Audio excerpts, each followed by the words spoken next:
Hello दोस्तों, आज हम लोग डाइस के बारे में जानेंगे।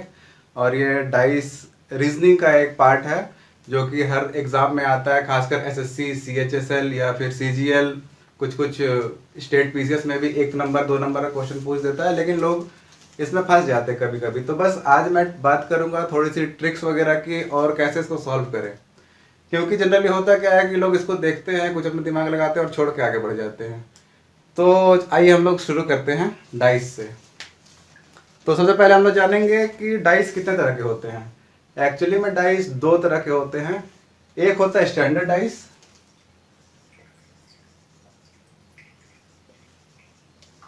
और दूसरा होता है नॉर्मल डाइस।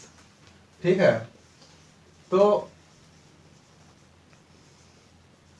स्टैंडर्ड डाइस का खासियत ये होता है कि इसके अपोजिट साइड जो होते हैं वो उसका सम 7 होता है। फॉर एग्जांपल ले लीजिए कि जैसे कि एक डाइस है,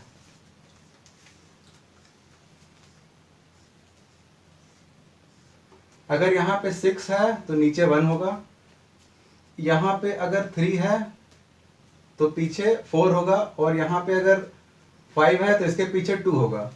6 के अपोजिट साइड होगा 1, 3 के अपोजिट साइड होगा 4 और 5 के अपोजिट साइड होगा 2। इसमें हम लोग ऐसे भी चेक कर सकते हैं कि जो एडजेसेंट साइड है, एडजेसेंट साइड उसका सम 7 से ज्यादा होगा। ठीक है।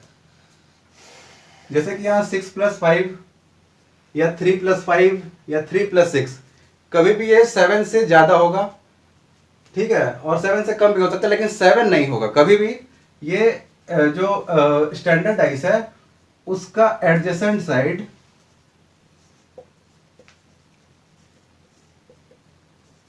Is not equal to 7। लेकिन नॉर्मल डाइस जो होता है, जो कि क्वेश्चंस में आते हैं अक्सर, उसमें क्या होता है कि कोई भी डाइस है तो रैंडम नंबर सेलेक्ट कर लेते हैं। फॉर एग्जांपल यहाँ 6 है, यहाँ 1 है, यहाँ 2 है, तो कुछ भी हो सकता है। वो कहीं पे 7 भी हो सकते हैं। तो चलिए आइए हम लोग देखते हैं कुछ एग्जांपल्स। जैसे कि अगर हम स्टैंडर्ड डाइस की बात करते हैं तो सिंपल सी, जैसे कि हम डाइस को ऐसे रिप्रेजेंट करते हैं, आप लोगों को समझने में आसानी होगी। ये डाइस है। अगर हम बात करें कि यहाँ 6 है, यहाँ 3 है, यहाँ पे मान लीजिए 2 है।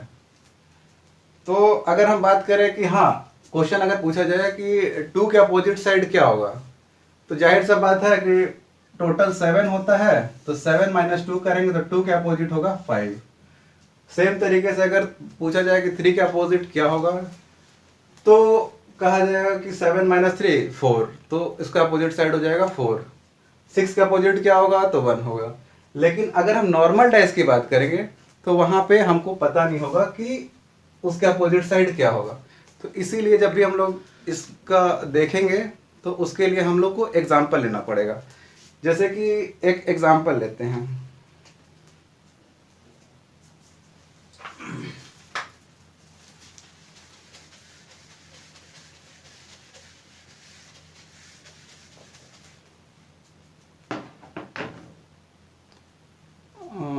हाँ,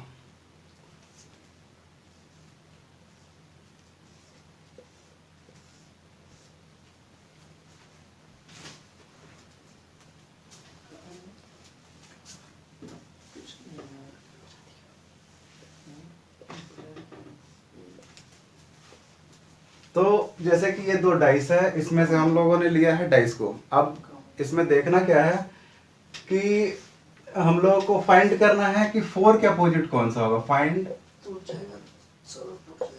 अपोजिट ऑफ 4। तो हम लोग कैसे फाइंड करेंगे। सब लोग देख रहा है कि 3 है, यहाँ पे ये 2 डाइस है, 3 2 6 इसका फेस है, इसका फेस 4 1 3 है। सबसे पहले हम लोग ये चेक करेंगे कि क्या ये स्टैंडर्ड डाइस है। अगर स्टैंडर्ड डाइस नहीं है तो फिर हम लोग आगे प्रोसीड करेंगे। स्टैंडर्ड डाइस रहता तो ऐसे ही हम लोग बता देते हैं कि ना, इसके पीछे जो होगा वो 7 से माइनस करके जो भी होगा फ्रंट साइड वही बैक साइड होगा। तो इसके लिए ये ट्रिक है कि मान लीजिए आपको 4 के अपोजिट में देखना है। सबसे पहले आप एक काम करेंगे कि जो कॉमन है, कॉमन यहाँ पे क्या है, 3 है, यहाँ भी 3 है। 3 हम लोग लिख लिए, 3 के अपोजिट 3 है। अब हम लोग इसको क्लॉकवाइज डायरेक्शन रोटेट करेंगे। क्लॉकवाइज क्या आ गया 6 और फिर 2। सेम चीज यहाँ पे 3 है, इस 3 को हम लोग फिर से क्लॉकवाइज डायरेक्शन में रोटेट करेंगे। यहाँ आ गया 1, यहाँ आ गया 4। अब आप देख सकते हैं कि 6 के अपोजिट 1 आ गया, 2 के अपोजिट 4 आ गया, बचा क्या 5। तो यहाँ 3 के अपोजिट 5 होगा। अब आपसे जो भी पूछा जाए कि 2 के अपोजिट क्या है, तो आप इजीली बता सकते हैं कि 2 के अपोजिट 4 है। 6 के अपोजिट क्या है, तो 6 के अपोजिट 1 है। या 3 के अपोजिट क्या है, 3 के अपोजिट 5 होगा। तो ये एक नॉर्मल सा ट्रिक था, ठीक है। और इसमें एक और केस आता है कि मान लीजिए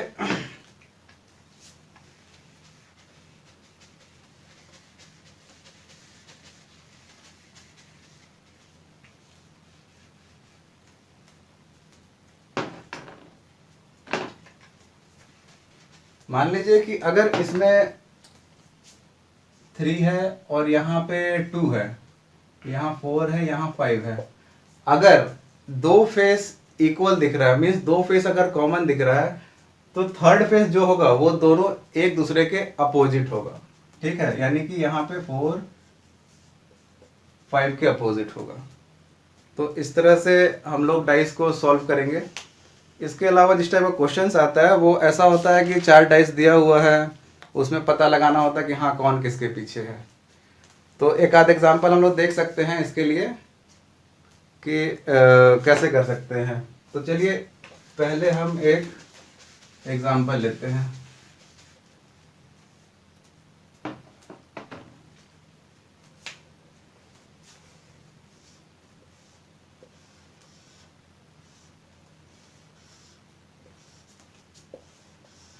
ये मेरा डाइस है, इसमें एक छोटा सा एग्जांपल है। इसको 6 ले लीजिए, 3 1 5 2 4 3 5 1 या 2 5।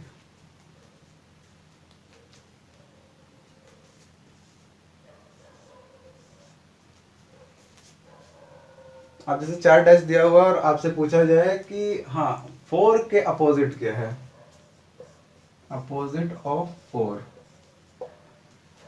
तो कैसे निकालेंगे। थोड़ा सोचिए, उसके बाद फिर बताइएगा कि कैसे निकालेंगे, है ना। तो सबसे पहले आप देखिए कि इसमें कॉमन क्या क्या हो सकता है। आपका 4 सबसे पहला चीज की यहाँ पे है, और इससे कोई कॉमन निकल रहा है, हाँ निकल रहा है। आप इन दोनों को लीजिए, जरूरी नहीं है कि चारों को हम इवेल्युएट करेंगे, ठीक है। हम जरूरी नहीं है कि चारों को इवेल्युएट करके चेक करें कि कौन सा आ रहा है, क्योंकि हमारे पास टाइम कम है। आपको टाइम बचाना है, ना कि सॉल्व करना है बहुत ढंग से। आपका आंसर 2 में भी आएगा। अब देखिए कैसे, 5 और 5 कॉमन लीजिए,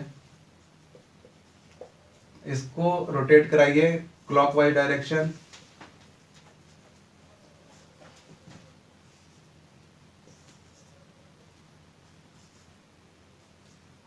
यानी कि हम लोगों को पता चल गया कि 4 के अपोजिट में 3 है, ठीक है।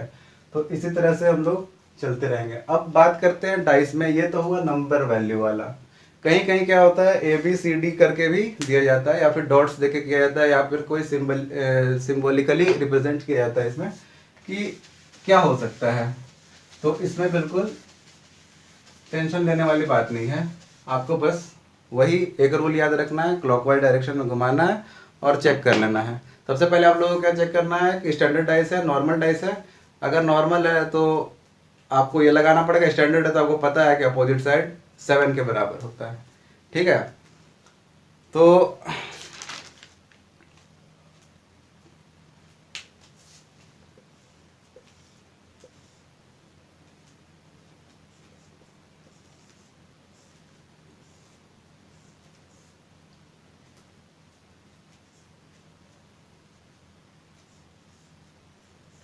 इस टाइप का एग्जांपल है, मतलब क्वेश्चन तो सेम ही है, बस सिंबल इसका चेंज कर दिया गया है, ABC ले लिया गया है। इसमें भी अगर आप देखेंगे तो C कॉमन ले सकते हैं, और हम लोग इसको क्लॉकवाइज घुमा के पता कर सकते हैं कि A के पीछे क्या है, B के पीछे क्या है, डी के पीछे क्या है, ई के पीछे क्या है। ठीक है, तो ऐसे अगर हम लोग देखें, अगर आप प्रैक्टिस करते रहेंगे तो आपको घुमाने की भी जरूरत नहीं पड़ेगी, आप सिंपल देख के ही बता सकते हैं कि बी के पीछे होगा ई, ठीक है, क्लॉकवाइज डायरेक्शन, और ए के पीछे होगा डी।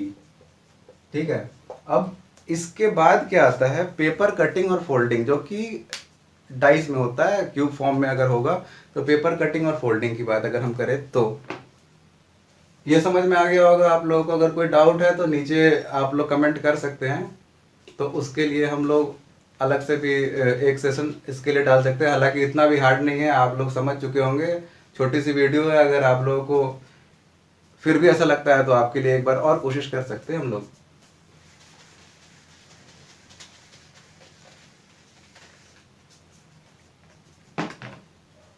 जैसे कि मान लेते हैं कि एक डाइस है,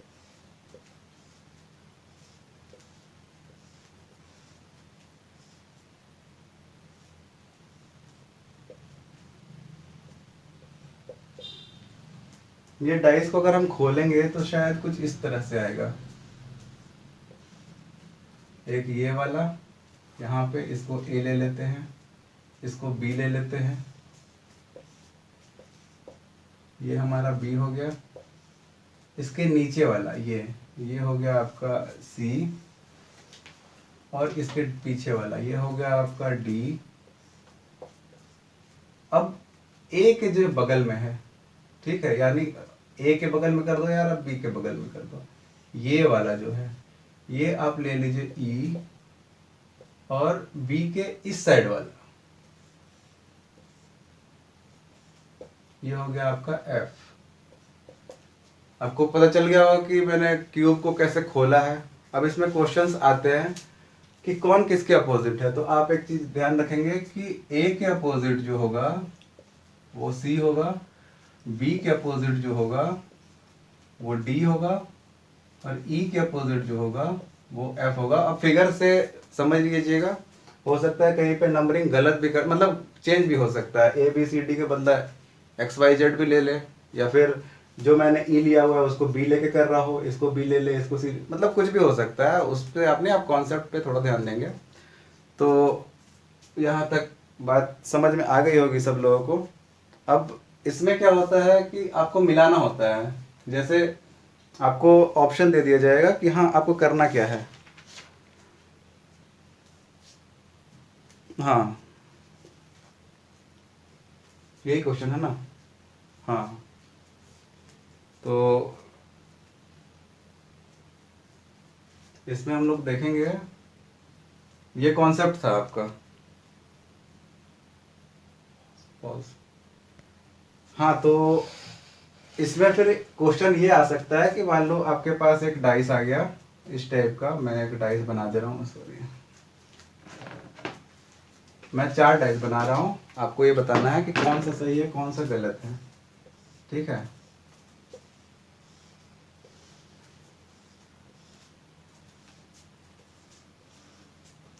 इसमें से देख के आप बताओ कि जैसे कि ये ऑप्शन 1 है, ये 2 है, ये 3 है, ये 4 है मेरा, ठीक है।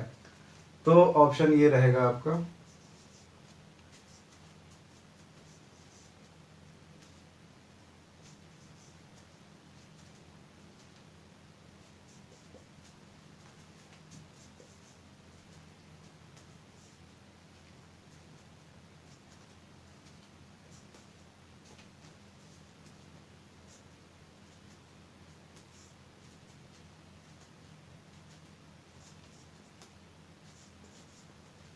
हाँ, तो इस टाइप का क्वेश्चंस आपके पास आ सकता है कि अगर ये डाइस खुला हुआ है और आपको ऑप्शंस में कुछ डाइस दिए हुए हैं, तो आपको बताना है कि कौन सा डाइस सही है कौन सा डाइस गलत है। तो आइए हम लोग एक बार चेक करके देखते हैं कि कौन सा डाइस सही है कौन सा डाइस गलत है।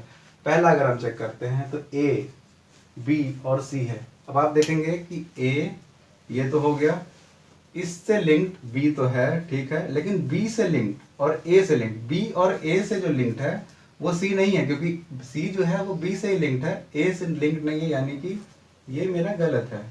अब आइए दूसरा ऑप्शन जो है वो है ए से लिंक्ड बी है, और फिर एफ जो कि ए से लिंक्ड बी है और बी से लिंक्ड एफ है और एफ ए से भी लिंक्ड है, यानी कि ए और एफ भी लिंक्ड होगा, यानी कि ये दूसरा ऑप्शन भी मेरा सही होगा। अब आइए हम तीसरा चेक करते हैं कि तीसरे में है आपका बी सी और एफ। अब आप देखेंगे कि बी और सी तो लिंक्ड है, चलिए मान लिए। अब देखेंगे बी और एफ और बी एफ और सी एफ ये दोनों लिंक्ड हैं या नहीं। तो आप देखेंगे जब ये बंद करके देखेंगे तो बी आएगा ऊपर, सी इस साइड आएगा, एफ इस साइड आ जाएगा, यानी कि ये भी ऑप्शन सही है। चौथा ऑप्शन में अगर आप आते हैं तो आपको दिखेगा डी से शुरू हुआ है। अब डी से शुरू हुआ है तो आप डी को देख रहे हैं, डी से लिंक्ड ए है क्या? ए है। एक बार आप चेक करेंगे तो आपको पता चलेगा कि ये जो डी है ये जाके यहाँ पे मिला है, यानी कि डी से ए लिंक्ड है, हाँ है। लेकिन फिर आप चेक करेंगे कि ए से बी लिंक्ड है, हाँ है, ए से बी भी लिंक्ड है, लेकिन क्या डी और बी लिंक्ड है? तो नहीं है, तो इसका जवाब होगा नहीं। तो हमारा जो ऑप्शन 2 एंड ऑप्शन 3 ये मेरा सही है इसके लिए। तो इसी तरह से हम लोग आगे बढ़ते रहेंगे। इस तरह में आपका कलर शेडिंग भी आता है, आपका जैसे न्यूमेरिकल मैंने बता दिया, अल्फ़ाबेटिकल बता दिया, हो सकता है यहाँ कुछ पिक्टोरियल रिप्रेजेंटेशन कर दे, जैसे कि स्टार या फिर स्क्वायर या फिर डॉट या फिर सर्कल, कोई भी पिक्चर रिप्रेजेंट करके आपको ये सब चीज़ दे सकता है। तो आप कभी कंफ्यूज मत होंगे और कोशिश करेंगे कि ये टिप्स अपनाएं ताकि आपको ये सब एग्ज़ाम में छोड़ने की ज़रूरत ना पड़े। और आपको अगर अच्छा लगा तो इसको लाइक कीजिए, सब्सक्राइब कीजिए और अपने दोस्तों को भी बताइए, शेयर कीजिए दोस्तों के साथ। चलिए आगे मिलते हैं नए वीडियो के साथ। चलिए बाय बाय।